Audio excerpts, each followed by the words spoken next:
Prezados amigos e estimados irmãos, inicialmente nós apresentamos a todos os companheiros os nossos votos de muita paz, de harmonia, para que este encontro realizado em nome de Jesus possa representar para todos nós que dele participamos alimento espiritual, estímulo, motivação constante para a continuidade nas lutas redentoras. E eu quero estimular nesse momento especificamente e ser solidário a meu irmão Ricardo, paraibano, meu vizinho, porque eu não senti firmeza em vocês na hora de realmente dizerem que querem se tornar anjos. Fiquei triste e concluí que o problema se deveu não à falta de vontade, mas ao pós-almoço. E sugiro ao meu irmão Ricardo, para que não fique triste e para que eu não espalhe lá na região que a turma aqui não quer se tornar anjo, que você faça novamente a tentativa em outro momento, que não nesses momentos, né, que favorecem uma certa isquemia coletiva, para que eu possa dizer que conheci os paranaenses mais animados, tá bom? Bem, brincadeiras à parte, mas eu quero primeiramente confessar, meus irmãos, que eu estou numa situação muito delicada. Eu nunca passei uma saia justa tão grande. Por causa disso, nem de saia eu vim, que é para não provocar piores reações. Eu passei por todas as situações possíveis e imaginárias. Primeiro, eu achei que era uma ironia, quando recebi o convite para participar da Conferência Estadual Espírita. E por achar que era uma brincadeira, tá bom, e segui adiante. Depois descobri que não era brincadeira, que era sério. Eu comecei a ficar vexada, que é uma expressão que significa no Nordeste atacada, né? Acelerada, alguma coisa que vocês devem entender. Bem, passado o momento da ironia, eu entrei na euforia. Ai, que maravilha, lá vou eu participar, rever meus amigos do Paraná, terra na qual tenho muitos corações que me são muito caros, muito gratos. Entrei na euforia. Quando a situação começou a ficar apertada, as provas aumentaram, eu digo, ai meu Deus do céu, eu comecei a entrar então naquilo que se chama apatia. E tentei convencer as minhas irmãs culpadas de modo mais direto pela minha presença aqui, portanto qualquer coisa, qualquer reclamação, o PROCON é ali, certo? E então eu tentei, e aí quando eu encontrei Raul, em novembro, disse, Raul, não vou não. Disse, por quê? Eu tenho medo. Ele me deu logo um sarrabulho, tradução, brigou comigo, me admoestou e disse que se eu não me cuidasse, ele daria para mim o seguinte tema, Figueira Estéreo. Povo fraterno e amigo está aí. Mas não teve jeito, então, eu consegui desistir de vir e eu entrei na quarta fase, que é a agonia, na qual eu ainda estou. E eu espero, né, que eu possa, finalmente, às 4h01, entrar na fase seguinte e última, que é a alegria. E eu espero contar com a ajuda, a fraternidade e o amor de todos os nossos companheiros, porque eu me sinto como uma mortal que está apenas na condição de espectadora do duelo de titãs. Saturno e Júpiter, traduzindo de Val de Raul, né? E Saturno e Júpiter, segundo rezam as tradições da mitologia, disputando a hegemonia dos deuses. E eu, uma simples mortal da terra da macaxeira, do sol e da carne de sol, aqui nessa agonia em que presentemente me encontro. Mas confiante exatamente no amor, que é o tema proposto aqui, evocando os 140 anos do Evangelho, evoco também o amor dos companheiros para que nós possamos desenvolver a nossa temática da tarde de hoje. E obviamente a gente vai começar dizendo que é muito difícil falar sobre o amor, é complicado, porque cada um tem uma ideia diferente. Alguém de repente conhece alguém, sobretudo naquela faixa etária, né? Que a gente já sabe qual é, aquela que não chegou ainda aos 18, 20 anos, e de repente, olhos nos olhos, quero ver o que você faz. E aí de repente a pessoa diz assim, mas eu amo você. E de repente o amor passa a ser uma mera atração que alguém sente por outro. O outro diz, em especial em algumas regiões do nosso país, que ama tanto que mata.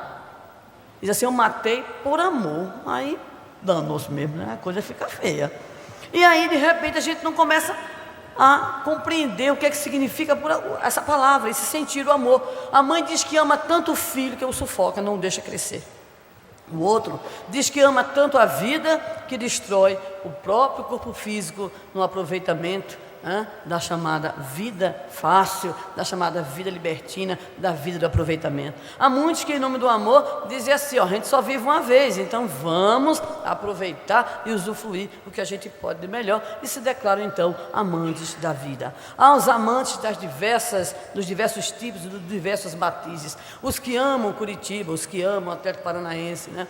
Os que amam Pinhão, os que amam Araucária, os que amam isso aqui, estarmos juntos, estarmos nos confraternizando, estarmos estudando, enfim, as palavras direcionadas para exteriorizarem, para expressar esse sentimento que a gente tem, quer seja posse, quer seja uma necessidade, quer seja uma emulação. De repente a gente usa a palavra amor, e de tanto se usar essa palavra, ela começou a receber uma certa deterioração, em função exatamente da ausência de um sentido mais aproximado daquilo que realmente ela é. Então a primeira preocupação nossa é exatamente a de tentar entender um pouco como é que tem sido visto o amor, esse conceito, essa ideia, um pouquinho ao longo do tempo, a fim de que a gente possa entender quais as deformações que ele recebeu, quais as variações que a terminologia tem encontrado, e principalmente em que sentido a gente pode conversar, a gente pode discutir, reflexionar em torno do amor na ótica cristã, na ótica espírita, e entender mais ainda a pergunta que nos é proposta, a lei de amor: porque o amor tudo supera. E eu vou contar com a colaboração do grupo que fica ali à direita, né? Que eu não sei como é que eu faço para me comunicar. Se eu digo a palavra mágica bichinho, se eu faço assim, qual é o código que a gente usa? Ou eu faço assim? Ninguém respondeu, então eu vou de qualquer jeito. É isso, Paulinho? Você é meu santo, meu filho. Graças a Deus você existe. Então, primeira coisa que nós vamos tentar rapidamente esboçar é um pouco da multiplicidade de conceitos que existe em relação ao termo amor.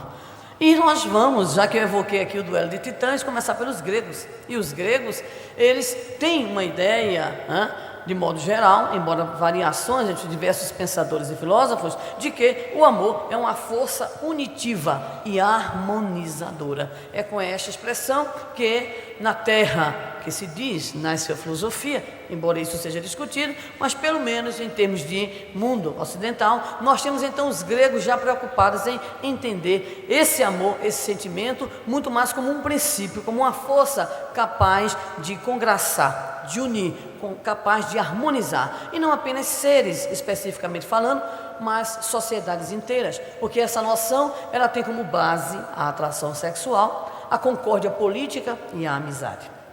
Nós vamos entrar um pouquinho mais e identificaremos, por exemplo, ainda entre os gregos, algumas figuras que apresentaram as suas ideias específicas sobre aquilo que seria o amor. Começamos então por Hesíodo e por Parmênides. Hesíodo, grande contador de histórias, aquele que ao lado de Homero será um dos grandes historiadores do pensamento grego. Eles considerarão que o amor é a força que move as coisas, que as conduz e que as mantém juntas. Observemos como vai se constituindo sempre essa ideia de união, essa ideia de amálgama, essa ideia de unificação. Empédocles, filósofo pré-socrático, diria que é graças ao amor que a Terra existe, principalmente que os chamados 4 elementos se mantêm unidos: água, ar, terra e fogo, e que a discórdia seria causadora dessa separação entre esses elementos.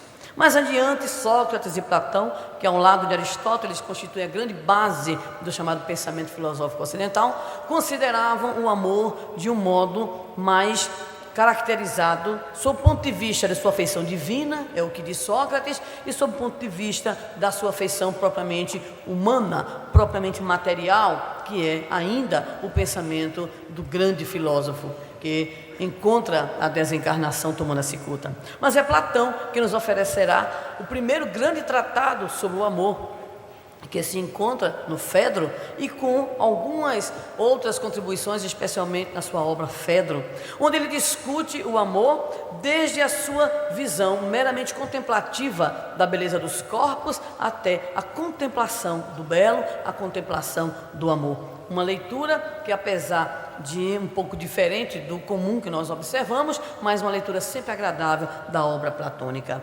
Mas, obviamente, que nós encontraremos alguns outros autores que terão visões completamente diferenciadas acerca do amor. A figura, por exemplo, de Epicuro nos dirá que o amor, ele nasce de uma necessidade fisiológica, meramente sensual. Mas, em contraposição, Zenão, da famosa escola estoica, dirá que o amor deverá ser visto a partir do ideal de beleza para auxiliar a criatura, auxiliar o ser na superação dos seus próprios sentidos grotescos. Mas será exatamente com o advento do cristianismo que a noção de amor, ela estabelecerá uma amplitude extraordinária. Será exatamente o cristianismo, através da palavra e do exemplo do Cristo, que a palavra amor se transformará, não apenas no amor atendimento, no amor satisfação, no amor posse, no amor exclusividade, no amor reciprocidade, no amor a exclusividade em termos de pessoas, em termos de grupos, mas o amor universal proposto pelo Cristo, ao qual retornaremos um pouquinho mais adiante. Mas será o grande pai da patrística, Santo Agostinho, que nos afirmará que será impossível entender o amor se não entendermos também a relação que deve existir entre o amor a Deus e o amor ao próximo. Não se pode, afirma o grande mestre da patrística, não se pode amar a Deus se não se ama o amor. Amar a Deus implicaria amar o amor, e só se pode amar o amor quando se ama a quem se ama. Portanto, o amor ao próximo é a manifestação clara do amor de Deus. As ideias acerca do amor no campo moral e religioso passam assim com aquele que será um dos pais da igreja a estabelecer as bases dos dogmas católicos. O amor passa a ser visto também na sua feição propriamente teológica. Seguindo um pouquinho adiante, saindo da patrística, pulando já para a escolástica, na chamada Baixa Idade Média, encontraremos o doutor Angélico Tomás de Aquino, já por toda a influência do desenvolvimento do conhecimento humano ao longo do tempo, e principalmente daquele conflito de ideias bem próprio da chamada Baixa Idade Média, a nos afirmar a existência de dois tipos de amor. Um amor que ele chama natural, que seria a propensão da criatura, uma inclinação ao gosto, à afeição, ao amor, e aquilo que ele chamará o amor intelectual, ou seja, o amor da vontade, o amor escolha, o amor consciente, a que ele denominou o amor virtude, muito próximo à própria ideia que posteriormente o Livro dos Espíritos nos daria, através dessa compreensão que a virtude toda vida que nós resistimos ao mal, que a virtude toda vez que desejamos ativamente produzir o bem. Então, o nosso Tomás de Aquino vai nos falar desse amor intelectual, que ele sintetizará nas duas palavras, virtude e caridade. Mais adiante, já seguindo no tempo, Campanella, ali na fronteira já da chamada Idade Moderna, nos diria que três são os princípios do mundo humano, e apresentaria o poder, o saber e o amor, corroborando aquilo que a própria mitologia grega nos informava e que o vídeo nos apresentava. Muito antes da terra e do céu, os elementos que gerariam os deuses, haveria o amor, precedendo e unindo a todas as coisas. Mas nós encontraremos em Pascal, o grande matemático e filósofo, já impregnado do pensamento cristão, a assertiva de que o Deus de Abraão, de Isaac, de Jacó, o Deus dos cristãos, é um Deus de amor e de consolação. E curiosamente, é através de Pascal que nós vamos encontrar um chamamento de atenção para o seguinte: é este amor de Deus que faz com que nós possamos olhar para nós próprios e identificar a nossa própria miséria. Alguém pode ficar estarrecido, nossa mãe vai ficar logo olhando a miséria, mas ele acrescentará, e será também por essa capacidade de auto-olhar-se, de nos mergulharmos em nós próprios, que nós alcançaremos também a visão do amor de Deus, ou seja, a visão da sua misericórdia. Mas será o grande pensador já da era moderna, mais para frente, Hegel, que faz um estudo belíssimo, uma das mais belas teses acerca do Cristo e do cristianismo, onde ele, para nossa dor e angústia, afirma que o único cristão que existiu verdadeiramente foi o que morreu na cruz, como que a nos dizer que nós não conseguimos ainda compreender o real sentido da mensagem do Cristo, afirmou certa feita: a verdadeira essência do amor consiste em abandonar a consciência de si, não esquecer-se em outro si mesmo e, todavia, reencontrar-se verdadeiramente nesse esquecimento. É a ética da alteridade. O amor cristão é o amor que se doa, é o amor que, ao se doar, esquece-se de si próprio, mas que, ao doar-se ao outro, reencontra-se nesse processo dialético de construção de um eu a partir da relação com outro eu, com outros eus, a fim de que formemos aquilo que o próprio Mestre nos anunciava: e haverá um só rebanho, e ele como nosso grande pastor. Hegel, então, nos traduz uma das mais belas ideias acerca do amor-doação. Mas nem tudo é perfeito, e apesar de todas essas considerações sobre o amor, nós vamos encontrar uma pleiade de outros autores sensualistas, utilitaristas, existencialistas, que considerarão que o amor deve ser apenas observado na ótica da satisfação das necessidades, da necessidade sexual, do apetite, do desejo e da posse. Graças a Deus, no entanto, os abnegados trabalhadores, aqueles que são os mensageiros do Senhor no campo da fé, da ciência e da arte, conseguiram enxergar no amor a força superior que os sustentaram nas batalhas pela beleza, pela vida, pelo progresso e pelo engrandecimento dos homens. Há um conjunto imenso de autores que se debruçaram sobre o amor, de Descartes, Spinoza, Leibniz, Wolff, Kant, Freud e muitos outros, até Sartre, o grande existencialista desiludido, que dizia: é impossível que alguém ame com amor de doação, com amor de devoção. Mas a doutrina espírita vem não apenas nos trazer Jesus de volta, mas vem nos trazer uma compreensão que é antiga, que é a própria compreensão do cristianismo. Vem então nos relembrar o sentido real do amor conforme o Cristo nos trouxe.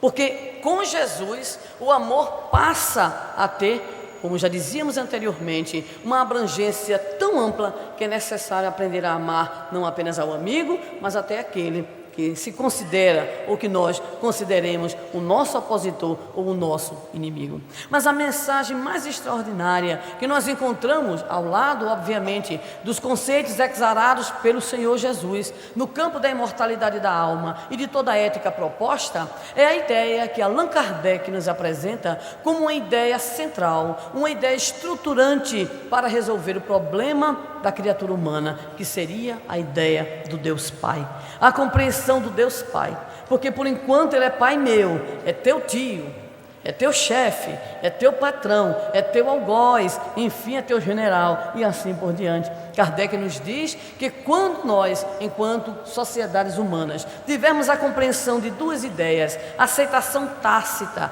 incorporação cultural dessas duas ideias, o Deus Pai, Pai de todos, e a ideia da imortalidade da alma, cessarão todos os grandes conflitos separatistas, cessará o problema da raça, o problema da cor, o problema da seita, e aí então nós conseguiremos de fato nos compreendermos como irmãos, filhos de um único verdadeiro Pai e amoroso Pai para com todos. Então, é com Jesus que nós vamos encontrar uma nova conceituação de amor, o amor que se dirige aos necessitados, o amor que se dirige ao ser humano diferente, o amor enquanto respeito a alguém que culturalmente não é respeitado, o amor que ultrapassa qualquer condicional, porque com Jesus surge a noção de pessoa que tem o seu valor intrínseco, independentemente de gênero, de condição social, de cor, de etnia, de nascimento, de posição social, de condição econômica, de postura religiosa. Jesus, podemos dizer assim, universaliza o amor, por entender exatamente que todos, na condição de filhos de Deus, somos merecedores do amor. sempre que chamado a resolver as questiúnculas e as questões bastante delicadas, propostas em especial pelos fariseus, pelos doutores da lei, Jesus sempre costumava utilizar a referência do diferente. Ora, mostra o valor da mulher, conclamando-a para que ela possa segui-lo em todos os instantes da sua vida, apesar de que os registros que lá se encontram nos chamados evangelhos digam mais ou menos o seguinte, que Jesus viu a Pedro, viu a André, viu a João, e foi formando, e tinham 12, e aí aparece no texto sagrado, e eram 12 os que o Senhor escolheu, e algumas mulheres. A coisa é tão feia, tão séria, que mais adiante, quando vai se falar da multiplicação dos pães e dos peixes, novamente o preconceito, e lá vem dizendo assim, e foram 5.000 os que comeram, fora as mulheres. A mulher não, né? As mulheres, as crianças, os velhos também. Olha, cadê Elza e o Estatuto do Idoso? Elza, olha aí, muito bem, não tinha Estatuto do Idoso da época, né? Então, observemos que a grande mensagem de amor de Jesus não é uma mensagem teórica, não é apenas um discurso, mas é algo que ultrapassa todas aquelas complicações próprias da cultura do momento em que Jesus estava, a cultura judaica. O preconceito em relação à mulher, o preconceito em relação à criança. Por isso, deixai vir a mim as criancinhas se constitui também uma declaração de profundo amor de Jesus. A declaração de amor que Jesus dá aos excluídos, a declaração de Jesus em relação àqueles que eram os considerados pessoas indesejáveis, traidoras, pessoas impuras. Então, sempre Jesus a mostrar que este amor é um amor universal. A parábola do bom samaritano, onde ele escolhe a figura daquele que era execrado pelos próprios judeus, é para dignificar aquela atitude de amor que um homem tem pelo seu próximo, independentemente da etnia, da religião, das convicções, etc. e tal. Então, com Jesus, o amor não passa a ser o amor de X para com Y, uma resposta, mas passa a ser entendido como lei de amor. E é isso que a doutrina espírita vai nos apresentar. E quando a 6ª Conferência Espírita Estadual coloca como tema a saga do amor na Terra, evocando os 140 anos do Evangelho segundo o Espiritismo, retoma com Jesus, com a doutrina espírita, através de depoimentos, de instruções, Fenelon, Lázaro, Sanson e muitos outros, a ideia originária, o sentido originário do amor. Então, busquemos no Evangelho segundo o Espiritismo a compreensão sobre a lei do amor. A lei de amor, nos diz o Evangelho, resume inteiramente a doutrina de Jesus, porque é o sentimento por excelência. E aí, a compreensão que a doutrina espírita vai nos dando em relação ao amor. Porque os sentimentos são os instintos elevados à altura do progresso realizado. Começamos então a ter uma compreensão mais dilatada acerca do amor. No seu início, continua o Evangelho nos esclarecendo através da mensagem de Lázaro. O homem não tem senão instintos. Mais avançado e corrompido só tem sensações. Mais instruído e purificado tem sentimentos. E o ponto delicado do sentimento é o amor. Não o amor no sentido vulgar do termo, mas este sol interior que condensa e reúne em seu ardente foco todas as aspirações e todas as revelações sobre-humanas. Começamos a entender então, com a doutrina espírita, que o amor, na verdade, é baseado, ele nasce, ele está como marca registrada da criação divina. É o hálito divino, como nos diria mais adiante Joana de Ângeles. E é exatamente essa marca de Deus, a marca do Criador em nós, que faz com que o amor seja, ainda segundo a benfeitora espiritual, o primeiro sentimento a despregar-se do campo instintivo, a libertar-se, para a partir daí chamar todas as virtudes, para a partir daí fazer com que nós possamos crescer em espírito e em verdade, desenvolvendo os sentimentos, desenvolvendo a nossa moralidade, construindo valores capazes de nos levar àquilo que tanto almejamos na nossa vida, que é a construção de uma personalidade saudável e de uma personalidade feliz. Mais adiante, ainda em o Evangelho segundo o Espiritismo, Lázaro, para mostrar toda a importância do amor segundo o cristianismo, vai nos colocar o pensamento que todos os irmãos aqui conhecem muito bem, Quando Jesus pronunciou a divina palavra amor, os povos sobressaltaram-se e os mártires, ébrios de esperança, desceram ao circo. É exatamente este amor que não foi apenas falado, que não foi apenas dito, que não foi apenas oralizado ou verbalizado. É um amor vivenciado, é um amor em ação. Foi esse amor com que Jesus recepcionou a todos aqueles que o procuraram. Há muitos estudiosos e estudos alusivos à figura do Senhor, alusivos à forma como ele tratava as criaturas. Mas há uma certa unanimidade em pensadores de que a figura de Jesus se torna uma figura que chama, que atrai, que centraliza para ela muitas atenções em função de uma atitude bastante interessante, principalmente para todos nós espíritas cristãos, que é a atitude do não julgar, a atitude de quem olha para frente, a atitude de quem vê naquela criatura a possibilidade de crescimento. Quando alguém chegava próximo a Jesus, podia ter a certeza que ele não lhe perguntaria sobre o seu passado. Passado para o Jesus não existe. Não interessa o que você tem, o que eu tenho, o que aquele seu interlocutor tinha em relação ao conjunto dos seus débitos espirituais, das suas fragilidades. Fitando a cada um daqueles que ele procurava, Jesus sempre olha para frente, sem crítica, sem admoestação, sem cobrança. Talvez essa seja a grande característica do seu amor. O amor que não cobra, o amor que não exige, o amor que não impõe, mas sim o amor que emula, o amor que motiva, o amor que consegue cativar, usando a expressão da velha canção, né, que o movimento espírita tão bem conhece. Então, é esta nova maneira de amar, um pouco diferente, né, parece, da maneira como nós amamos. Porque quando a gente ama, a gente ou quer exclusividade, é só meu, é só minha. Ou então a gente quer reciprocidade, eu lhe amo, você me ama também. Então a gente entra no comércio e na negociação do amor, porque são ainda estágios da nossa própria condição. Nos diz ainda a benfeitora espiritual Joana de Ângeles: vamos fazer uma pequena gradação dessas formas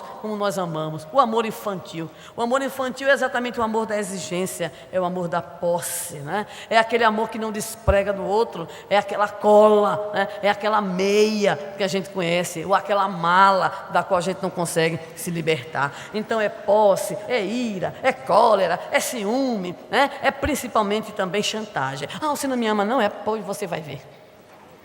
É aquela coisa que a gente conhece, é aquela birra, é biquinho, é exigência, né?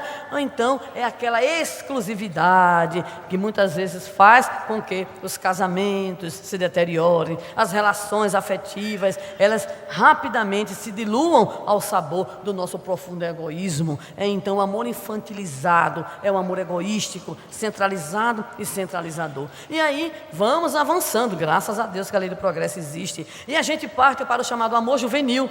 Não pensem que é esse que vocês estão pensando. O amor juvenil é o amor da insegurança. Será que ele me ama? Ah, eu saí do manequim 42. E agora?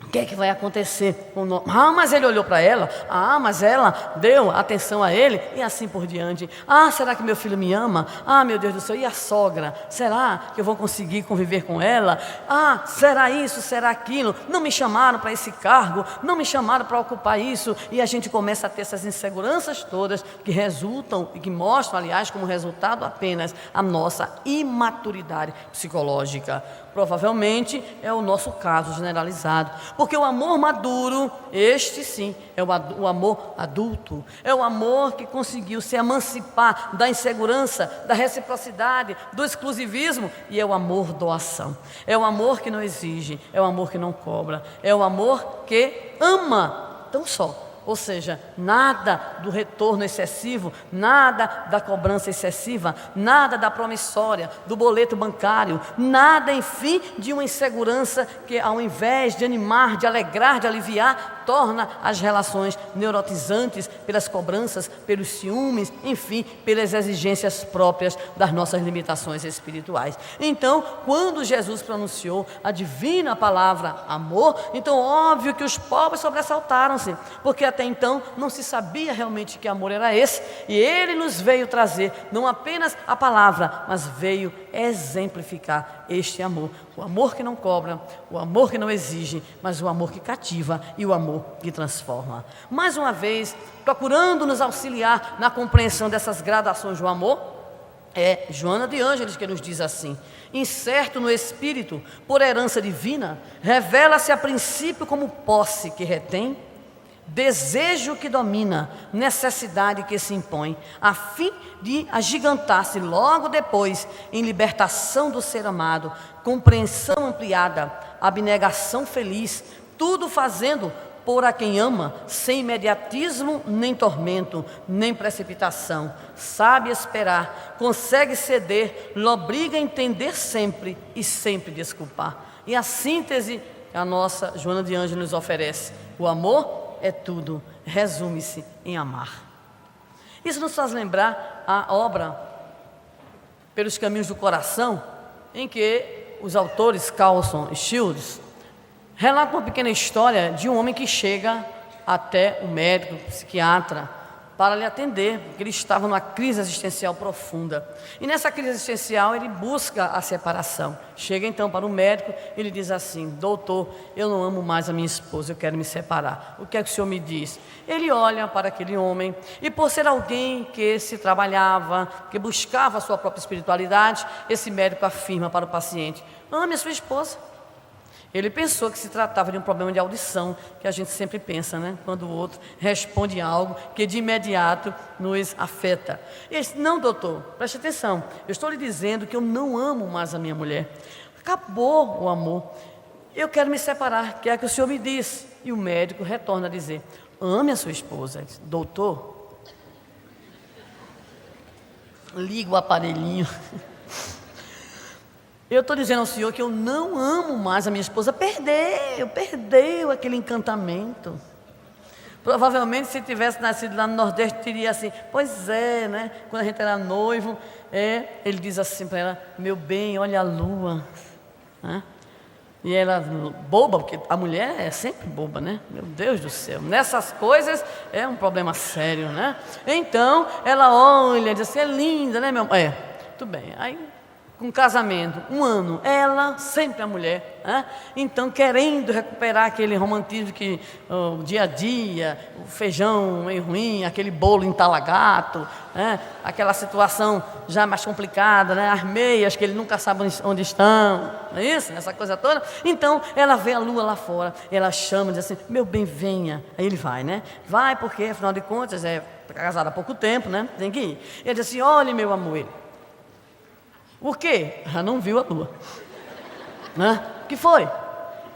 E ela diz assim: a lua. É um eclipse? Já perdeu o romantismo, não é verdade?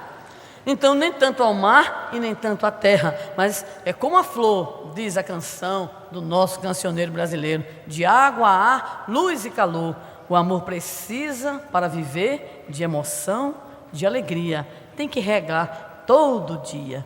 Nem que todo dia a gente faça aquele pratinho que ele gosta, aquele mimo que ela gosta, mas a gente tem que alimentar, não é verdade? Então tem que se apaixonar. Pelo menos uma vez por semana tem que se apaixonar, viu, Daniel?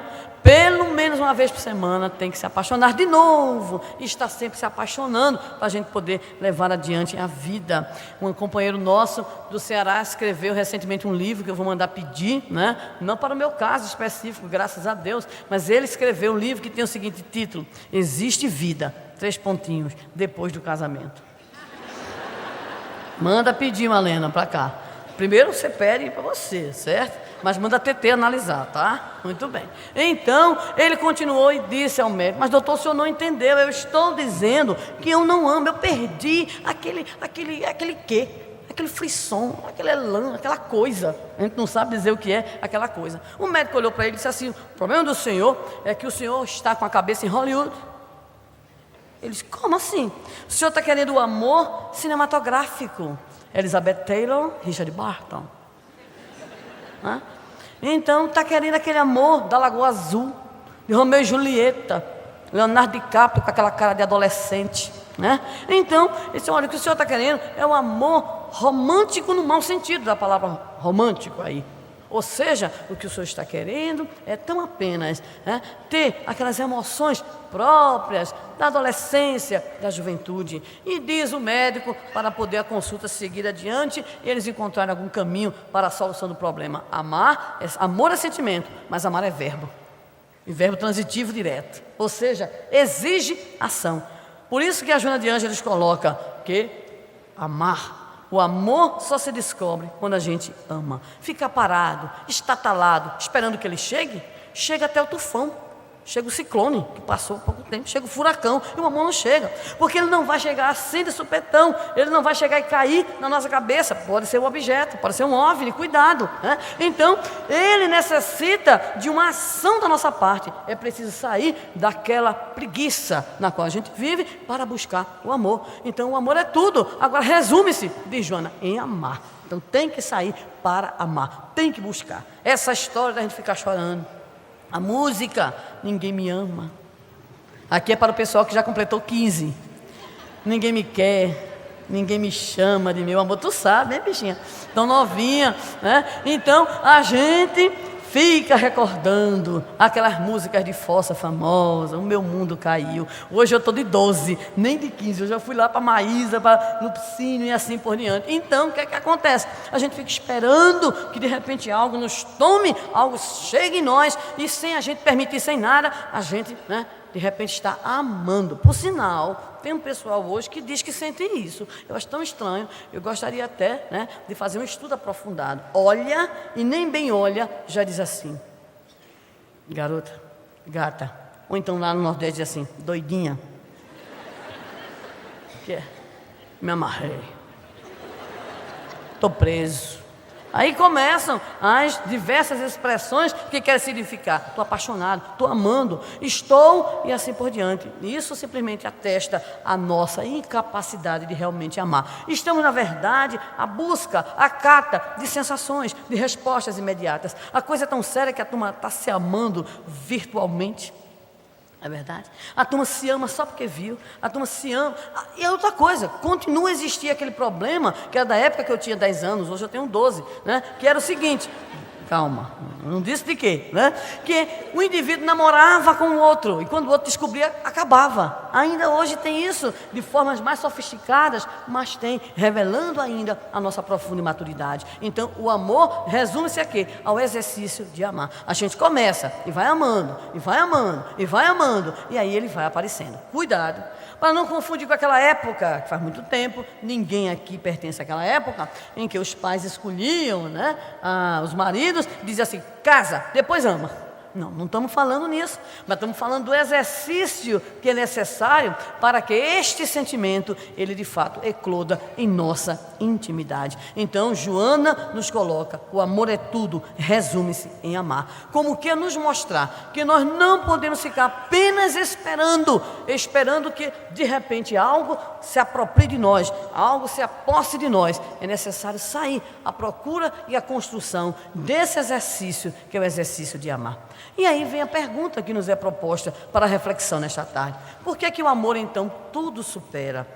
E aí nós vamos encontrar novamente a nossa benfeitora espiritual, Joana de Ângeles, as respostas que vão servir para nós de reflexão, para todos nós. Nós procuramos pegar coisas curtas que pudessem ficar na nossa memória, na nossa tela mental. Primeiramente, ela nos diz: é o poder criador mais vigoroso que se tem notícia no mundo, porque origina-se em Deus. Então, a criatura humana que deseja de fato criar, que deseja de fato realizar algo em benefício do seu próximo, encontra no amor essa motivação. Então, é força propulsora, é poder criador, é alimento mantenedor da vida. Sem amor, a vida se estiola, a vida se retrai. Não há vida psicológica, não há existência psicológica. É o elan mágico, nos diz ela, que unirá todas as criaturas no dia. É a grande lei da vida, porque se encontra presente, não só nos diz ela isso, como nos diz André Luiz, como nos diz Emmanuel, em todos os reinos, desde a atração entre os astros até a sublimidade entre os anjos, passando exatamente por todo esse caminho ao qual nos referimos, aos instintos, às sensações, às emoções, aos sentimentos e à sublimidade, que é exatamente a nossa grande meta, a nossa grande trajetória. É um antídoto, nos diz ainda, eficaz para todo sofrimento, prevenindo-o, diminuindo-lhe ou mudando-lhe a estrutura. Isso para nós é fundamental, porque nós costumamos sempre nos vincular de modo até doentio à ideia da nossa prova, da nossa expiação. Nós não somos personagens de novela, mas às vezes gostamos de dizer: mas como eu sofro? Como eu sofro? Não é? Então a gente gosta, é um sentimento dos mais perniciosos para a alma humana, a chamada autocompaixão, sentir pena de mim mesmo. A autocompaixão é uma emoção que, lastimavelmente, ao invés de produzir a nossa capacidade de superação, nos inibe na nossa própria possibilidade de amar e, consequentemente, também de buscar nesse amor a nossa satisfação. Nos diz ainda Joana de Ângeles: é oxigênio para a alma, sem o qual a alma se enfraquece e perde o sentido de viver. Aquele que não ama não consegue encontrar motivos para continuar vivo. Ou então, como diria o grande poeta, hoje eu homenageei de novo meu querido Ricardo Paraibano, né? Quem passou pela vida em brancas nuvens, em plácido repouso adormeceu. Quem não sentiu o fio da desgraça, quem passou pela vida e não viveu, não foi homem, foi espectro de homem, só passou pela vida, não viveu. Então, sem amor, sem vida, sem luta, sem criação, como encontrar os sentidos? Como conseguir desencadear o nosso processo de evolução? Nos diz ela ainda, é um tesouro, que quanto mais se divide, mais se multiplica e se enriquece à medida que se reparte. É interessante porque ele se autoproduz, reproduz, ele cresce, ele vai cada vez mais. Na medida em que você dá, ele cresce, na medida em que você reparte, ele se multiplica. Interessante. É mecanismo, nos diz ainda ela, de libertação do ser. Libertação dos nossos primarismos morais, dos nossos atavismos. É superação porque aquele que ama suplanta a sua própria limitação. Supera-se a si mesmo, supera dificuldades, supera dores, leva à vida um novo colorido. Preenche, nos diz ainda Joana, qualquer vazio existencial por despertar emoções inusitadas, capazes de alterar a estrutura do ser.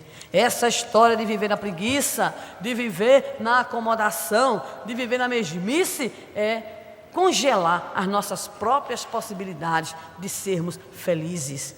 É saúde, diz Joana de Ângeles, que se expande, tornando-se vitalidade que sustenta os ideais. Por isso, aquele que não ama a doutrina espírita, aquele que não ama a mensagem do Cristo, é espírita morno.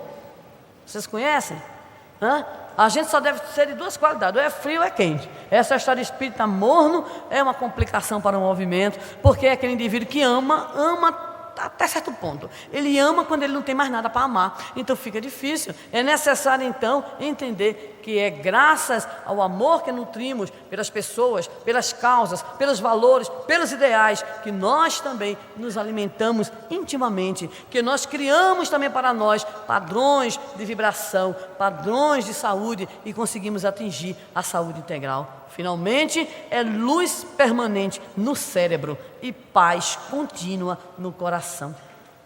É essas ideias, apenas algumas. Quem quiser mais, está lá, se não me engano.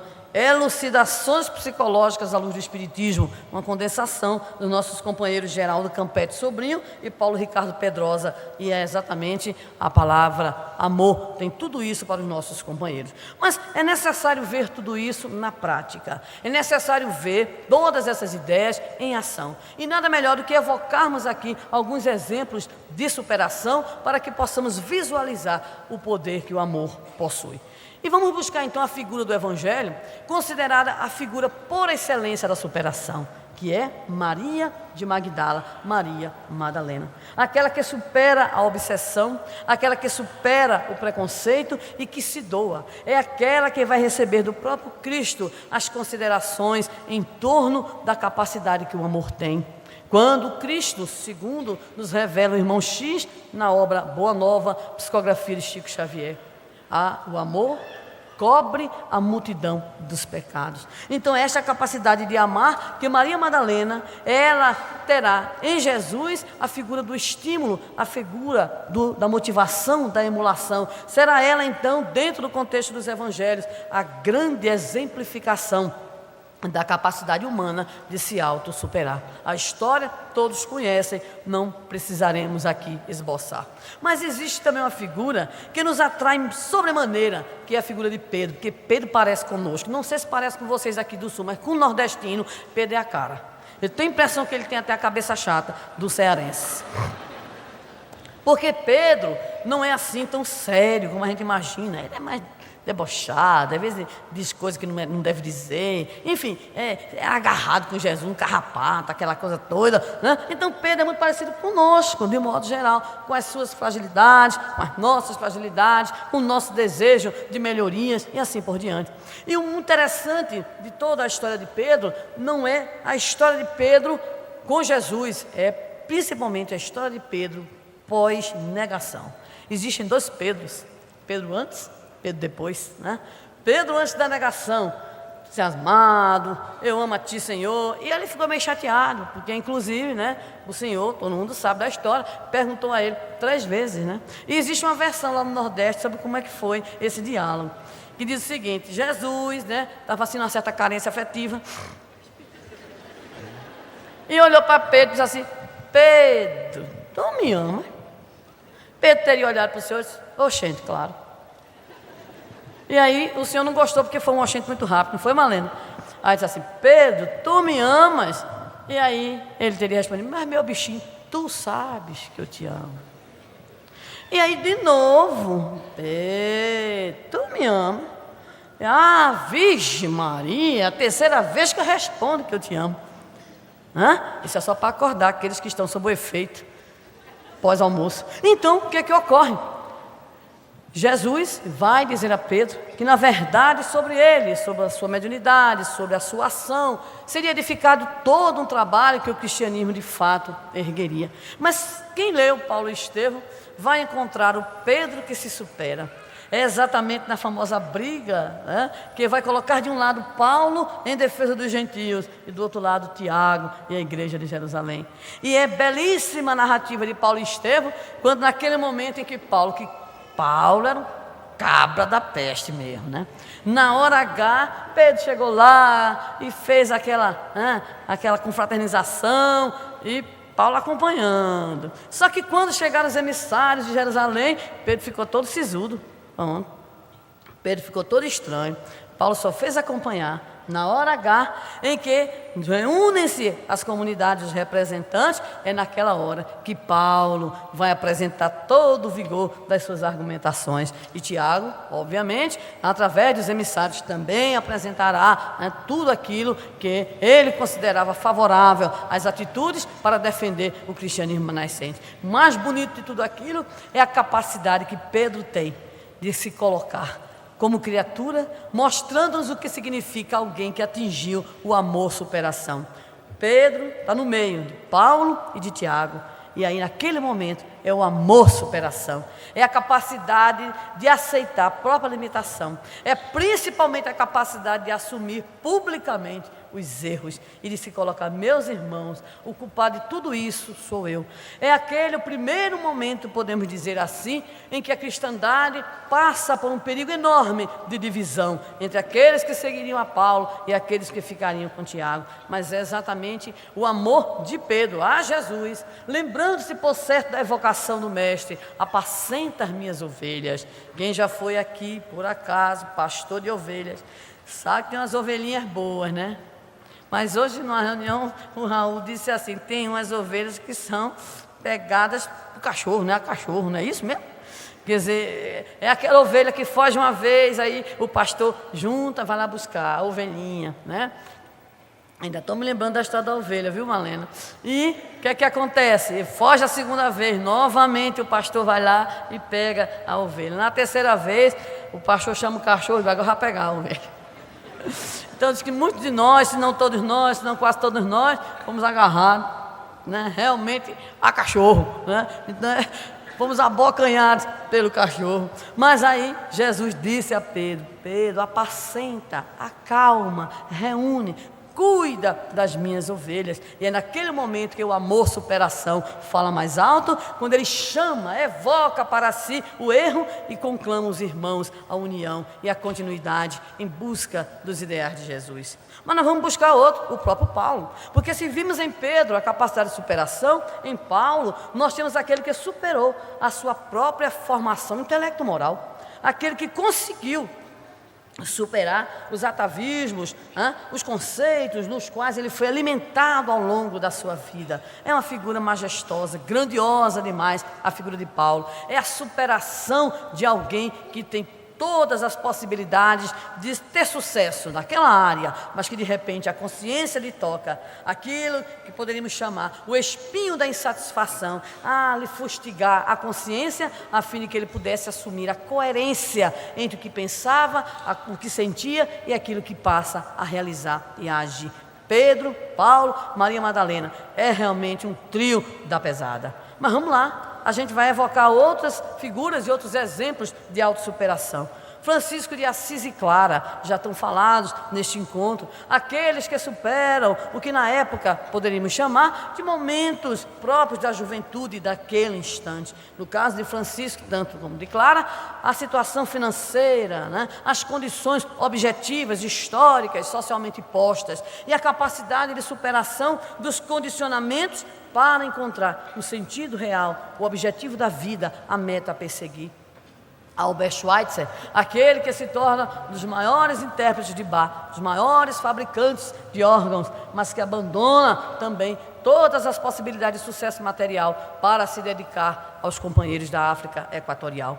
Lembramos também a figura de Helen Keller, figura belíssima para nós pela capacidade de superação, aquela que enfrenta a surdez, a mudez e a cegueira para dar à humanidade, para dar a todo mundo o testemunho da capacidade que o indivíduo tem de superar as próprias deficiências físicas, as limitações corporais, por amor à vida, por amor à humanidade, por amor à comunicação. Lembramos a figura de Florence Nightingale, aquela que se transforma no anjo da noite, quando numa época em que a enfermagem era exercitada de modo extremamente grotesco ainda, principalmente pelas mulheres consideradas da vida, é ela que vai dignificar a própria ação da enfermagem, dando ao mundo a capacidade de superação, dentre outras coisas, do preconceito vigente na época. Mas identificamos outros companheiros também, mais próximos à nossa realidade, os três próximos. A irmã Dulce, que segundo os próprios companheiros lá da Bahia, tinha uma deficiência respiratória muito grande, mas quando ela dizia, vamos visitar as salas, não tinha quem ficasse. Vamos visitar as enfermarias, aquela mulher pequenininha, que dormia de 3 a 4 horas, sentada numa cadeira, não tinha quem andasse e quem conseguisse acompanhá-la no seu amor e na sua motivação, superando as próprias deficiências, as próprias dificuldades respiratórias. Quem de nós não conhece as limitações e dificuldades também no campo físico do nosso Chico Xavier? Fustigado por doenças e por limitações diversas, desde a infância, as dificuldades imensas que enfrenta para superar a si próprio, para superar as dificuldades e para superar os próprios irmãos de espiritismo, de movimento espírita, a fim de conseguir levar adiante a sua tarefa, o cumprimento das suas atividades e da sua tarefa junto ao espiritismo no Brasil. E lembramos aqui de uma grande figura da cidade de Tuiutaba. Se tiver algum mineiro aqui, vai se lembrar dele, a figura de Jerônimo Mendonça, o famoso gigante deitado, aquele homem que um dia, belíssimo, comprou um terno especial. Se fosse Belchior, evocaria aquela música, o paletó de linho branco que até o mês passado, lá no campo em Deraflor, disse que ele era bonito, alto, E aí foi assistir e o vento levou. Se arrumou tanto, coisa que os homens agora que estão começando a assumir a vaidade, Então demorou tanto que quando chegou lá, eis que já estava lotado o cinema da sua cidade. Ele ficou lá atrás e segundo consta de sua biografia, eis que quando acabou o filme e o vento levou, quanto tempo? 3 horas e meia para 4 horas, é isso? Muito bem. O vento levou a sua saúde também, porque ele só saiu do cinema carregado pelos amigos, né, em função de todo um problema orgânico que lhe aparece nas articulações e que o remeteria, primeiramente, a dores, posteriormente às muletas, depois a cadeira de rodas e, por fim, a uma cama ortopédica. E nos dizem os seus biógrafos que para dormir necessitava que fosse colocado em cima dele um peso para que ele pudesse respirar. Mas era alguém que nos dá, pessoalmente temos uma admiração muito grande pelo Jerônimo, um testemunho de capacidade de superação extraordinária. Ele era tão divertido, tão bem-humorado, tinha uma alegria tão grande, que mesmo nas suas condições, ele sabia fazer da sua dor o seu canto, né? O seu canto de libertação. Porque ele não foi só no cinema no dia de O Vento Levou. Ele depois continuava a ir ao cinema, na cadeira, na cama. E dizem que tinha uma senhora que morava lá na cidade, que tinha horror a ele. Desse povo assim, meio gentil, que a vida nos apresenta de vez em quando. E certa feita, ela também assistir um filme, provavelmente um filme romântico, um filme de amor. E ela então sentiu a necessidade fisiológica. E foi para o sanitário. Só que ela não queria perder o filme e foi andando de costas. E eis que andando de costas ela cai em cima de Jerônimo.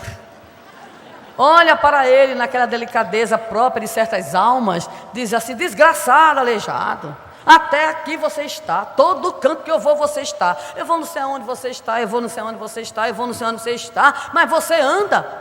E ele olha para ela sorrindo e diz assim: pois é, e a senhora não para em casa, porque todo canto que eu vou a senhora vai também. E aí eles estabeleceram posteriormente, porque ela sorriu, se desarmou, pela capacidade que o outro tem de responder, de amar, de superar aquele impacto que uma resposta negativa, que uma palavra agressiva pode nos proporcionar. Mas ele era tão bem-humorado, Jerônimo, que certa feita o dono da funerária dizia assim: Jerônimo, você é tão engraçado, você é tão criativo, faça uma trovinha que eu vou dar o seu enterro de graça. Ele disse: essa oportunidade eu não posso perder.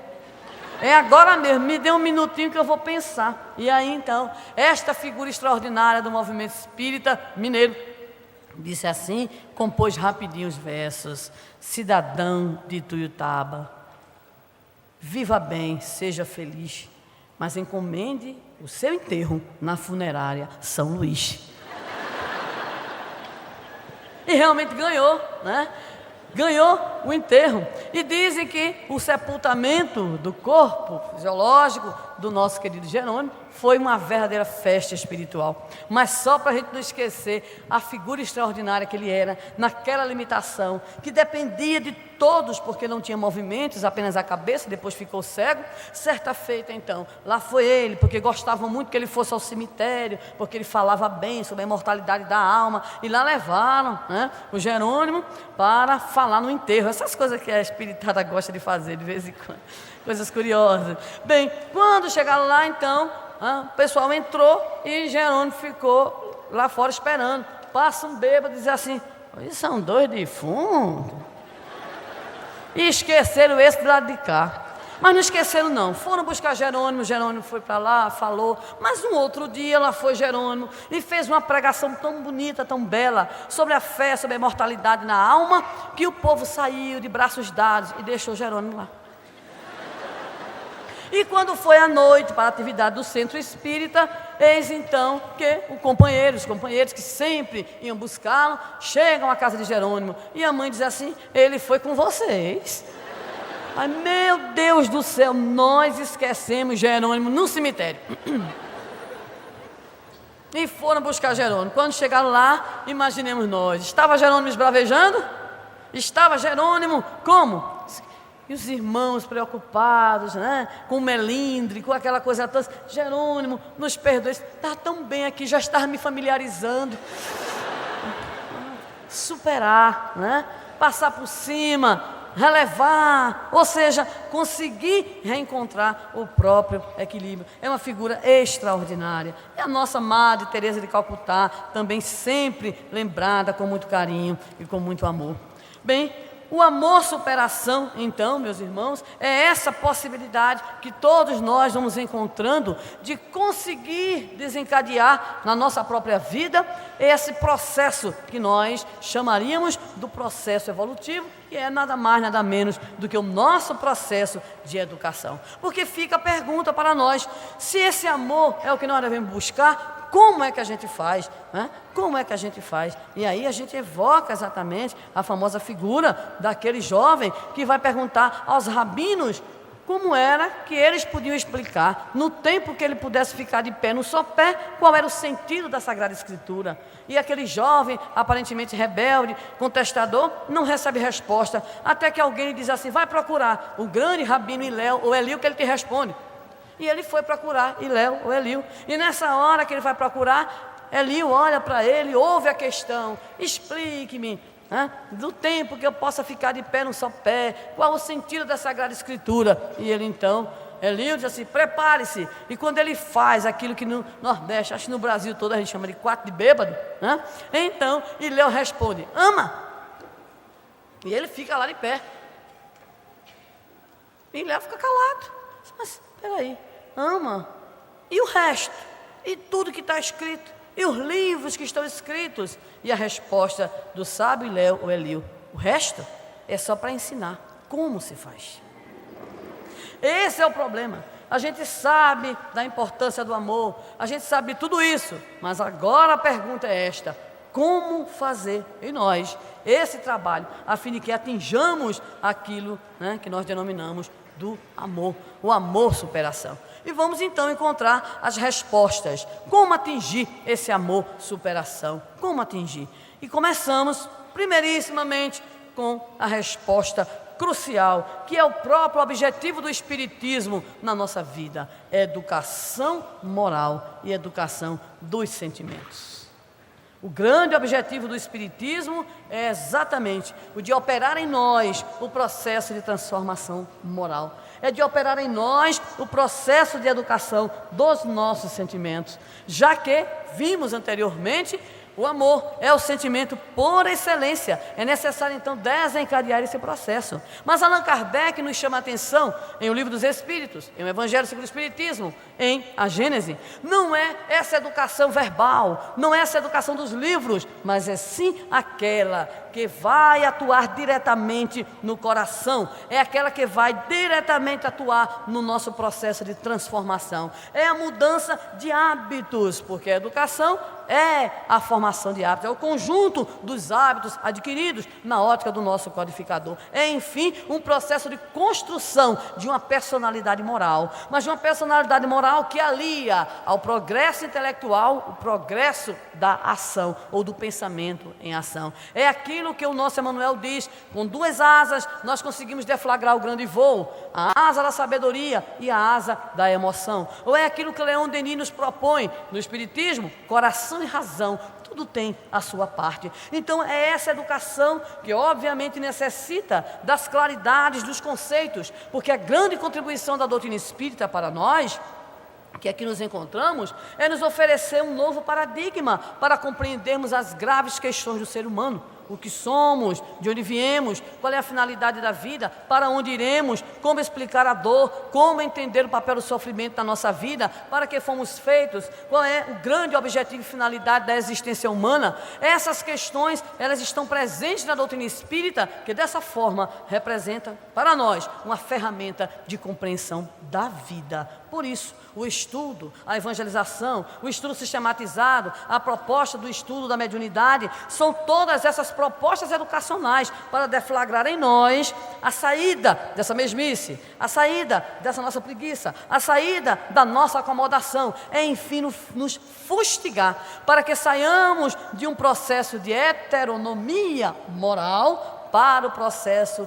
da construção de uma personalidade autônoma, de uma personalidade moral. E isso só se faz através do estudo, da reflexão, da meditação, como condição primeira, principal, mas principalmente através daquilo que a Joana colocou, do exercício, do fazer e da prática. Por isso, quando nós vamos estudar sobre essas atividades básicas da casa espírita, nós encontramos o famoso tripé: estudo, divulgação e prática. Porque sem essa possibilidade de articulação do estudo com a divulgação e com a prática, nós não teremos então movimento espírita, e sem esse movimento espírita em ação, nós só teremos então conceitos, princípios, ideias, mas não teremos aquilo que é o grande objetivo do espiritismo, a nossa transformação moral. Porque transformando-nos através dessa ferramenta de compreensão que é a doutrina espírita, estaremos então nos tornando potência de transformação, estaremos potencializando junto aos outros essa mesma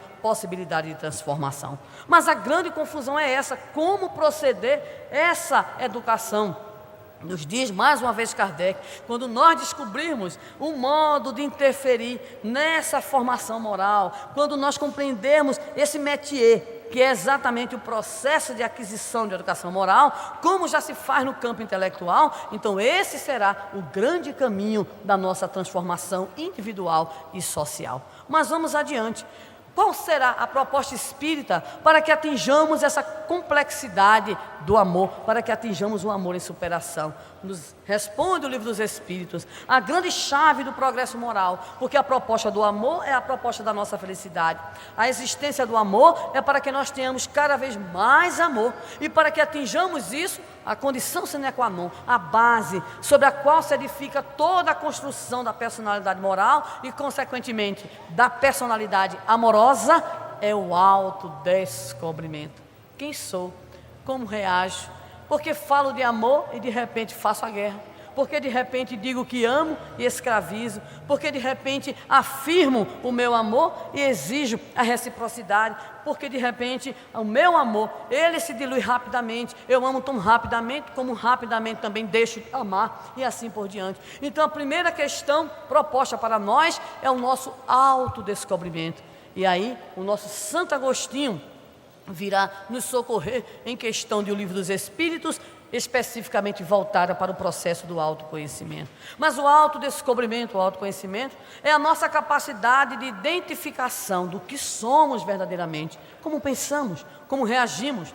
Todos temos o nosso famoso calcanhar de Aquiles. Só que tem gente que, na verdade, não tem um calcanhar não, tem dois, claro, todo mundo tem dois. Mas tem gente que é um calcanhar só. Ou seja, todo ser humano é o calcanhar, né? É a famosa criatura, não me toque. Vocês devem conhecer. Porque se alguém falar, se alguém tocar, o outro já explode. Ou então é o famoso porco-espinho. Ou seja, ele imediatamente se sentindo em perigo, vai arremessar, vai se colocar na posição de defesa. Só que, eu li há pouco tempo, os bichinhos porquinhos, né? Que carregam no seu corpo os espinhos, na época de inverno, eles têm necessariamente que se auxiliarem mutuamente. Então os bichinhos ficam, olha, se arrumando para poder ferir o menos possível uns aos outros.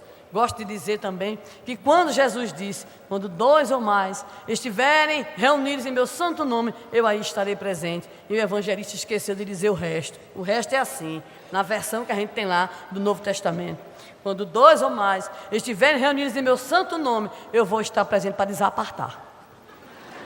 Porque bastam dois para começar a confusão. Porque nós não nos entendemos uns em relação aos outros. Nós não conseguimos perceber exatamente o outro. E aí isso dificulta. Por isso o autoconhecimento vem para nos dizer como é que nós reagimos. Só posso me autoconhecer quando estou em contato com o outro. E é nesse processo de autodescobrimento que eu vou identificando aquilo que a nossa querida psicóloga, psiquiatra, aliás, alemã, já referida pelo nosso irmão Divaldo ontem, uma obra belíssima, chamada Jesus Psicoterapeuta, Hannah Wolff. Ela diz, é preciso identificar a própria sombra interior. O que é identificar a sombra? É a coragem de saber quem somos. Tem gente que nasce com um pavio curto. Vocês sabem o que é isso, não sabe? Tem gente que nasce sem pavio. E tem gente que descobre que tem que passar a vida toda aumentando o pavio, né? Produzindo o pavio. Tem gente que reage das formas as mais estranhas possíveis. Houve um estudo recente que nós líamos sobre nós e os bichos. Diz que nós reagimos como bicho. Não tem uns que quando tem problema é a ema, bota a cabeça, ou então a tartaruga. fica escondido, né? Tem aquele outro que faz como gambá. Ou seja, sentiu-se ferido, bota para fora que tem de ruim. Ou seja, mau cheiro, né? E aí haja impropérios, haja agressões e assim por diante. Aqueles que são porcos também, espinhos, né? Cheio de espinhozinho que fica espetando os outros. Cada um de nós reage. Tem uns que se faz de morto. Tem uma turma que é engraçada. Faz de morto, fica ali, ó, encaradinho. Quando você chega perto, ataque imediatamente. Tem aqueles que demarcam as suas regiões, igual os bichinhos que produzem urina para definir o seu território. Tem gente que é assim, olha, não venha não, viu? Já está exatamente colocando, né, os devidos limites territoriais para a nossa ação. Então, autoconhecimento não é só a gente saber o que é que a gente tem de bom, é a gente saber também o que tem de ruim. E outra coisa, é descobrir os mecanismos através dos quais nós ficamos nos enganando. Nós fazemos aquilo que poderíamos denominar de operação maquiagem. Maquiagem. Não, mas eu agi assim porque foi fulano que fez isso comigo. Não, mas eu só fiz assim por causa disso, daquilo outro. Nós encontramos 1000 justificativas. Hannah Wolff chama isso de resistências. Às vezes a gente sabe que tem que mudar, mas a gente resiste. Isso fica para outra encarnação. Não dá não. Tudo de uma vez só, também não sou perfeito. Também não sou perfeito. Oh, meu Deus, vivo no mundo de provas e expiações. Eu não sou perfeito. Por sinal, a gente descobriu, né, agora no Ceará, estive a semana passada no Ceará, e a gente descobriu qual é o mundo de provas e expiações dos espíritas em eventos. Sabe qual é? É a mesa. A mesa de biscoitinhos, lanchinhos, viu, Elza? Então diz assim, a gente espia e prova. Espia e prova. Gostou? Cadê o povo de Londrina? Tem um povo de Londrina aqui? Cadê o povo de Londrina? Levanta a mão alguém, pelo amor de Deus, para não ficar passar vergonha. Tem alguém de Londrina? Ainda bem que tem um ali. O resto ficou tudo dormindo no hotel. Fez muito bem. Tem outro ali. Vejam bem, quando eu cheguei em Londrina, eu fui participar do encontro espírita. E lá no Nordeste, a gente tem a mania de dizer que os espíritas serão reconhecidos não por se amarem, é por comerem. Depois que eu vim aqui para o Rio Grande do Sul, eu desisti. Não é só o Nordeste, não. Mas vamos lá. E aí, então, a gente começa a brincar, né? Uns em relação aos outros. Então, nós ficamos dizendo que nós, na verdade, nos tornamos espíritas, né? Pelo esforço que a gente emprega. Nem Divaldo nem Raul estão aqui não, né? Graças a Deus. Então, pelos esforços empregados, né? No sentido de comer cada vez mais e mais. Quer dizer, muda até o conceito, que são as novas interpretações do Evangelho, né? Uma coisa assim meio sui generis. Mas veja que coisa séria, né? É preciso que a gente, de fato, tenha essa capacidade de identificar qual é a nossa limitação, não é verdade? O que é que eu tenho como dificuldade? Eu sou orgulhosa, sou chata, sou exigente, sou implicante. O que é que eu sou? É preciso descobrir essa sombra, essa resistência, para que a partir desse conhecimento eu possa ter o outro como meu interlocutor. A melhor coisa do mundo é o outro.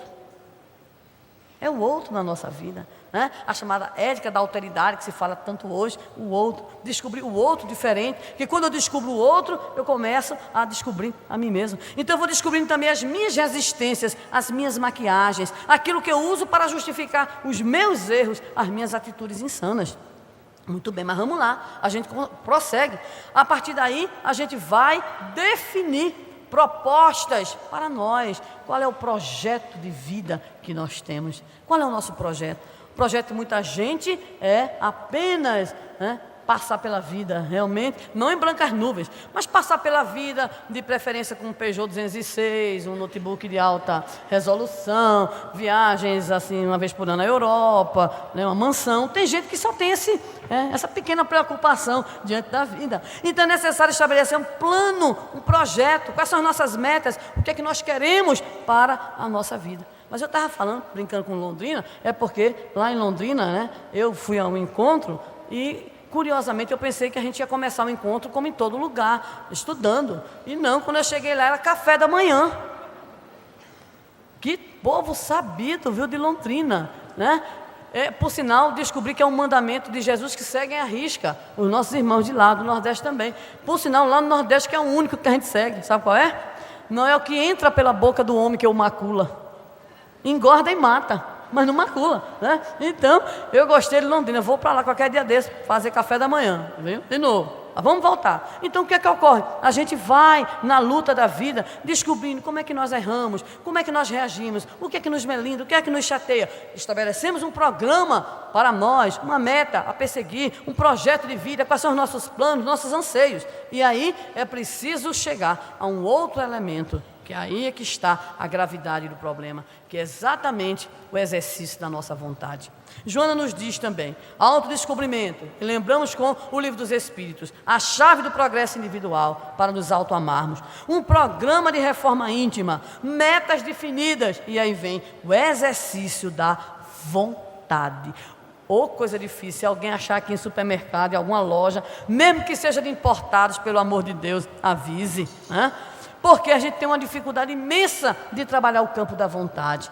A vontade é algo que nos impulsionará para onde o desejarmos. O grande problema é a identificação de onde está o botão. Onde está o botãozinho da vontade? Como é que é feito esse controle? Vamos dar um exemplo à turma que já está com um pouquinho mais de 40 quilos. Começa-se o regime, qual é o dia da semana? Vocês já estão acordados. Qual é o dia da semana? E qual é o dia que termina? Na segunda também à tarde, não é não? Tem uma rindo ali, ela começa na segunda. A gente sempre começa o regime na segunda, mas o problema é que termina na segunda. É um problema sério, é o problema da vontade, né? Então a vontade é algo dificílimo na nossa vida, porque quem vive essa agitação que a gente vive, quem vive nesse ritmo louco que a gente vive, quem vive a vida do século XXI, nessas cidades que são fábricas de loucos, então como é que nós vamos conseguir administrar todo esse programa, todo esse processo de autodescobrimento, de identificação da nossa sombra, de projetar, de fazermos os nossos planos para podermos atingir as nossas metas, exercitar, realmente realizar. Tudo isso é muito difícil para todos nós. No entanto, é necessário deflagrar, ainda que inicialmente, a nossa proposta de vida. O espírita é alguém que já está desperto, é alguém que não está dormindo, é alguém que já possui suficiente informação para saber a que veio. Tem uns que reencarnam a passeio, reencarnam só para passear. Outros reencarnam a negócio, só para trabalhar e ganhar dinheiro. E outros reencarnam, com preocupações de evolução. É o nosso caso e de outros irmãos também, pelas diversas denominações religiosas, graças a Deus. Mas nós que já recebemos as luzes da informação, somos chamados então a ter essa proposta, que é exatamente a proposta da nossa evolução espiritual, através do aproveitamento desse momento reencarnatório. Para irmos fechando a temática, lembramos, vou fazer uma homenagem a Ricardo de novo, só que agora eu vou para Campina Grande. Temos uma amiga em Campina Grande, que recentemente lançou uma obra fininha, gostosa, de ler, rapidinha, chamada Estratégias do Amar. Preocupada exatamente com como amar, ela foi e debruçou-se sobre a obra belíssima do André Luiz, Libertação, também a nossa obra de paixão do André Luiz, e a partir daqueles estudos acerca de Gregório, sua personalidade, a sua história, todo o trabalho de Gúbio, todo o investimento de Matilde, então ela chegou a 4 palavras que seriam, vamos dizer assim, 4 pontos para nós pensarmos na direção da nossa própria vida, na construção de uma personalidade amorosa. Então, ela desenvolveu, são 4 palavrinhas, ninguém vai esquecer. Quando for 2050, que eu venho comemorar meus 50 anos aqui, vocês vão se lembrar. Atenção, primeira palavra, ela nos diz compreensão. Todas começam em C, ninguém vai esquecer. A primeira coisa para o desenvolvimento de uma personalidade amorosa, compreensão.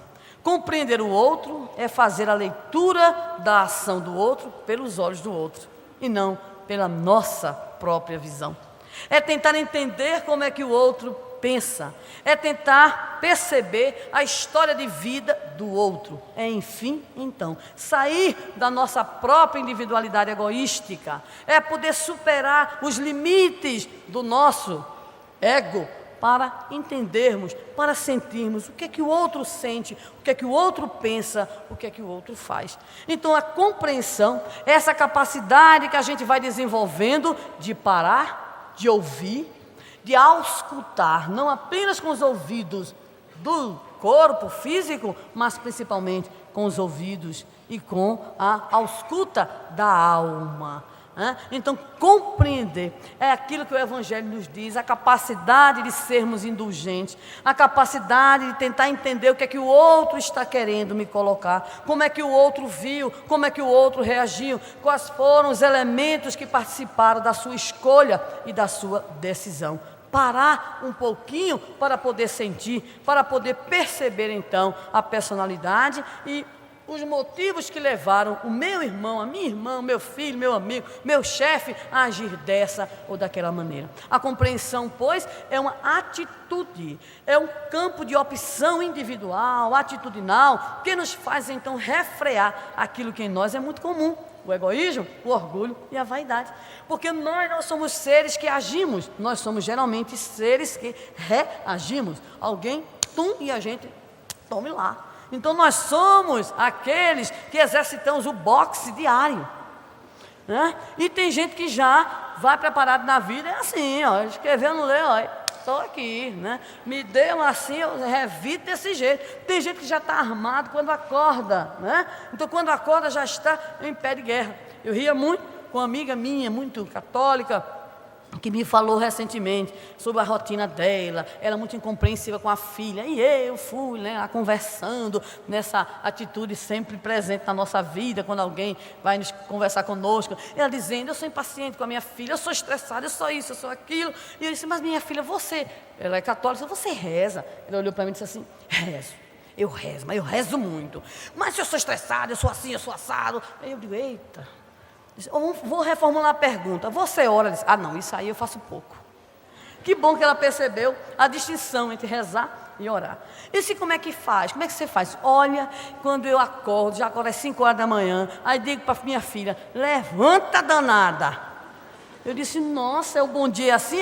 Porque ela é muito maçante. Ela começou a descrever como era até chegar no ambiente de trabalho no qual nós estávamos. E aí, ela na sua fala, de modo muito curioso, disse assim, pois é, então quando eu chego, depois do estresse da menina para arrumar, deixar na escola, o estresse do ônibus cheio, do povo mal educado, então quando eu chego aqui no salão, então, era salão de beleza, viu, Malena? Eu fui me embelezar para vir para cá. Então, quando eu chego no salão, só de ódio, eu rezo uns 12 ou 3 terços. Eu parei, disse, como é? Não entendi. Pois é, quando eu chego atacado, então só de ódio, eu rezo 12 a 3 terços, só de ódio. Resultado, quando eu fui devolver uma sombrinha para ela, estava chovendo, ela estava sentadinha, distraída, bati na batata da perna dela e disse, em nome de Jesus, faça mais um terço. Ela quase que desmaia.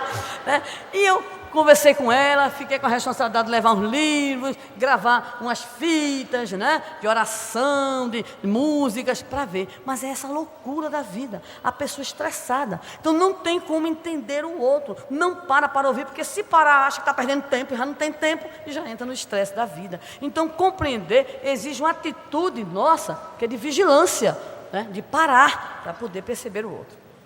Compreensão é a primeira palavra. Segunda palavra, cooperação. Porque quem consegue compreender, consegue ter uma atitude não competitiva, mas uma atitude cooperativa. E a atitude cooperativa é exatamente aquela em que a gente aprende a compartilhar. A gente aprende a dividir. E é isto que é o amor. O amor é este motor, é este amálgama, é este ar, é este hálito, é esta construção. Então não tem como alguém cooperar se não tiver essa predisposição primeira de compreender, para que seja então capaz de alguma forma se colocar, conforme os evangelhos nos ensinam, na condição de auxiliar o outro. A velha pergunta que foi evocada já aqui, primeiro a pergunta de Paulo a Jesus, Senhor, o que queres que eu faça na estrada de Damasco? Posteriormente, a mesma pergunta que Francisco de Assis fará Senhor, que queres que eu faça? Então, são essas predisposições que vão nos ajudando a construir uma personalidade amorosa, uma personalidade capaz de amar, cooperar, ser gentil, né? Aqui eu encontro tanta cooperação. Ontem eu estava igual a um pinguim, em plena região tropical, morrendo, né? Então, já encontrei aqueles que me socorreram, aqueles que trouxeram os casacos, e eu, assim, passando por aquela situação própria do nordestino, em ambiente com essa temperatura. E assim vai, a atitude cooperativa. A atitude cooperativa é sair, é agir favoravelmente ao outro, é procurar dizer ao outro: você precisa de mim? O que é que eu posso fazer? Eu posso lhe ajudar? Eu posso lhe ouvir? Eu posso fazer isso? Eu posso fazer aquilo? Então, é uma atitude de quem é irmão. Só é cooperativo quem possui na intimidade o desejo de ser fraterno. Terceira palavrinha. Estão guardando? Qual foi a primeira? Qual foi a segunda? Nota 5. Não, é porque vem mais 2, eu faço 10, calma, né? Bem, terceira palavra, esta é ótima, chama-se cuidado. Cuidado. Porque só quem é compreensivo, quem é cooperativo, é capaz de ter cuidado com o outro. É aquele mimo que todo mundo gosta. Quem não é dengoso aqui? Quem não é manhoso? Quem não gosta de um afago? Quem não gosta de um carinho, né? Quem não gosta da atenção? Quem não gosta? Se alguém não gosta, procure ajuda, tá dodói. Todos nós gostamos, não daquele modo doentio, exigente, né? Que cobra, mas quem de nós não gosta do carinho, do afago, né? E a gente tem que ter cuidado, porque a gente está tão desacostumado que quando alguém faz isso, a gente acha estranho. Ele, o marido, disse: não, amanhã, segunda-feira melhor, segunda-feira, de manhã cedo, já sei, vou preparar aquela bandeja, né? Florzinha, né? Suquinho de laranja, torradinha, e aí vai levar para ela. Se ela não tiver uma atitude, ela diz assim: o que é que você fez no final de semana? Sentimento de culpa, não é isso? Olha como a gente está despreparado, né? Certa feita, nós estávamos no nosso ambiente de trabalho e recebemos um telefonema do chefe maior, do reitor. Olha, uma pessoa está precisando do projeto assim, assim, assim, assim. Eu disse: está certo, para quando ela está com um auditor, que não é esse aqui não, é um auditor. E aí ele disse: é mesmo, é coisa rápida, tem que ser urgente. Qual é a hora que ela pode pegar? Eu disse: hoje, no final da tarde. Veja como a coisa é séria. Fiquei preocupada com a companheira, a colega, né? Não conhecia, mas ela deve estar desesperada. Então, imediatamente, fui, me sentei e comecei a preparar o material. Quando deu mais ou menos 5 horas da tarde, ligo e disse assim: ó, está pronto. Ela disse: está pronto? Repartição pública, hein? Está pronto? Ele está pronto. Ela disse: pois eu vou buscar amanhã, porque eu já marquei tudo para amanhã, porque eu não sabia que não ia sair hoje. Olha...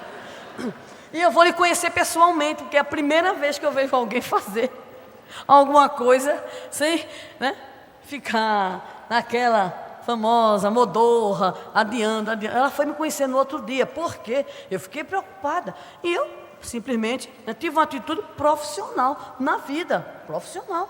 Agora imagine o que é a gente ter na vida cuidado, cuidado uns com os outros, cuidado com o nosso ente querido. A gente cuida do animal com a beleza, né? A gente cuida da casa com a beleza, mas se a gente cuida do outro, né? A gente acarinha o outro, a data, o aniversário, a data de nascimento, aniversário de casamento, que, né, ele sempre esquece, e assim vai, né? O carinho, o filho, 20 minutos pelo menos a gente tem que dar de atenção profunda ao filho, à filha, dialogar, saber o dia, né? De repente o filho está fazendo a 5ª série, a gente faz a 5ª série também, aprendendo de novo, tudinho, potenciação, radiciação, já estou ficando louca, né? Então, cuidar do outro. A casa espírita, nós cuidamos tanto de quem chega, queremos fazer uma boa recepção, mas a gente não cuida do companheiro, o dirigente, o irmão que está ali conosco, ombro a ombro, lado a lado, participando da tarefa. Então, cuidar é se importar com o outro a um ponto da gente exercer atividades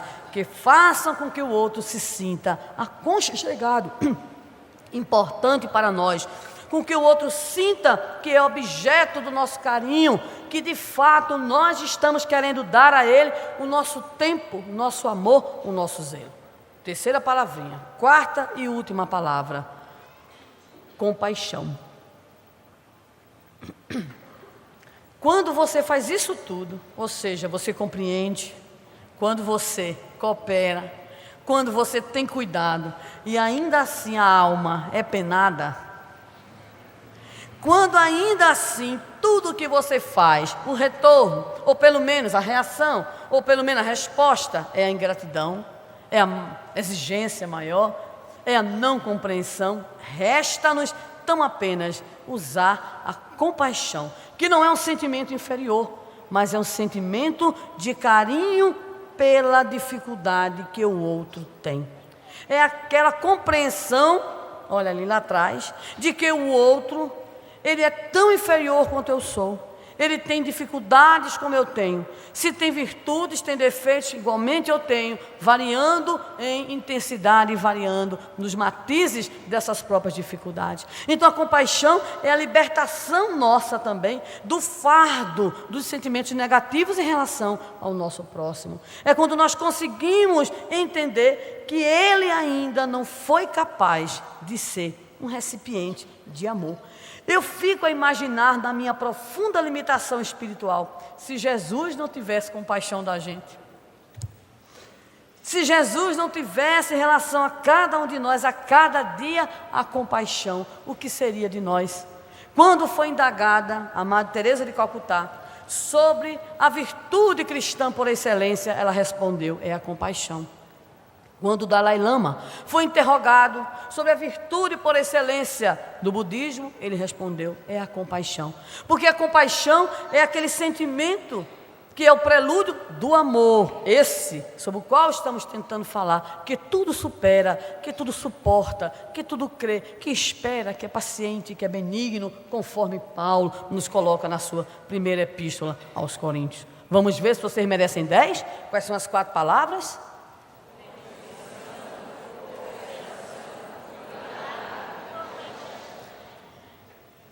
Falei no Dalai Lama. Para concluir, vou lembrar uma pequena história que nos narra envolvendo o atual Dalai Lama. Certa feita, ele foi chamado para comparecer a um hospital, porque um dos monges budistas se encontrava profundamente doente, havia sido preso, torturado, lhe arrancaram a cru todos os dentes e todas as unhas. E então, ele estava com um processo infeccioso no hospital e desejava ardentemente falar com o Dalai. E aí o Dalai aproveitou a oportunidade e levou 2 jovens monges em processo de formação.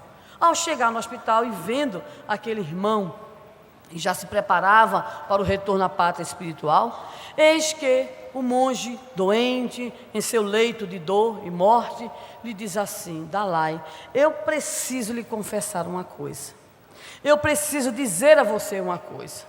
E o Dalai, naquela sua postura que tem sido muito positiva para todo mundo, falou para o monge doente: fale, meu filho, o que é que você deseja colocar? Se eu tive medo, Dalai. Esse medo? E os outros 2 monges que acompanhavam o Dalai, jovens, provavelmente impetuosos ainda não tinham conhecido o verdadeiro amor, ficaram olhando um para o outro, recriminando, porque afinal de contas o treinamento que eles recebiam era exatamente a formação, todo o processo é para não ter medo. E começaram, aqueles olhares, mas o Dalai percebeu que havia alguma coisa a mais naquela fala e perguntou assim: meu filho, você teve medo de quê? Para poder entender. E ele respondeu para o Dalai: Dalai, eu tive medo de amá-los menos. Eu tive medo de amar menos os que me arrancaram a cru, as unhas e os dentes. E eu fiquei a imaginar, eu olhei assim, contei 10, Senhor, todo dia eu peço, tem piedade de mim e da minha imperfeição. Porque somente aquele que atingiu a capacidade do amor que se doa, que superou a infantilidade, que superou a juventude, entre aspas, desse sentimento, que já passou pela exclusividade, que já passou pela reciprocidade, que já superou todas as queixas, as exigências, que já superou essa posse, essa necessidade imediata. Somente aquele que atingiu a maturidade psicológica, atingiu o amor psicológico e espiritual, é capaz de superar. E todo dia suplico a Deus que tenha compaixão de mim, da minha limitação, porque aquele teve medo de amar menos, e eu ainda não consigo amar quem pisa nos meus pés, quanto mais aquele que me arranca a cru as unhas e os dentes. A mensagem, pois, do Evangelho é a mensagem universal do amor, a conclamar todos nós ao exercício dessa possibilidade, desse sol interior que está como um fogo sagrado colocado em nós. O chamamento da mensagem do Evangelho e de todas as denominações filosóficas e religiosas que se inspiram na ideia do amor, da alteridade, da compaixão, da compreensão, do cuidado, são mensagens que chegam à criatura humana cansada, à criatura humana depauperada, à criatura humana infeliz que ainda somos, porque ainda estamos negando o sol interior que existe dentro de cada um de nós. O amor tudo supera. Por quê?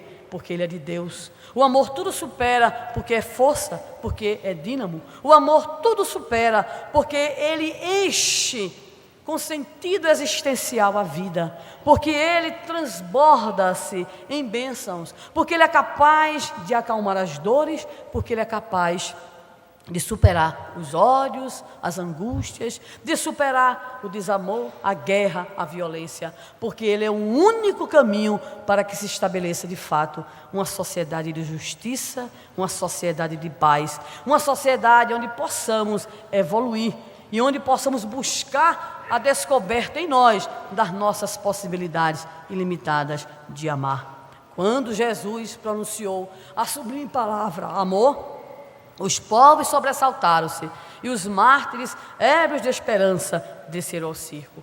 Não precisamos mais do circo, não precisamos mais do testemunho das fogueiras, do testemunho da cruz, mas somos chamados na sociedade do imediatismo, do individualismo, do consumismo, a sermos nós também, os tocheiros do Evangelho, capazes de levarmos adiante o estandarte do amor, propondo, em primeiro lugar, o alto amor, pelo nosso alto respeito, pelo nosso processo de autoiluminação. E temos certeza, através desse sol interior, conforme o Evangelho nos ensina, a luz transbordará, e aqueles que estiverem ao nosso redor receberão também a mensagem de amor. Que Jesus fortaleça a cada um que aqui se encontra no seu processo de autoiluminação, e que nas horas de tristeza, de dúvida, de angústia, possamos lembrar que só Ele tem o amor capaz de suavizar as nossas tristezas e a nos auxiliar a superar a nossa profunda limitação espiritual. Que o Movimento Espírita do Paraná prossiga no seu trabalho de levar a luz e de levar principalmente o convite sempre perene e sempre constante do amai-vos uns aos outros. Que Jesus nos abençoe.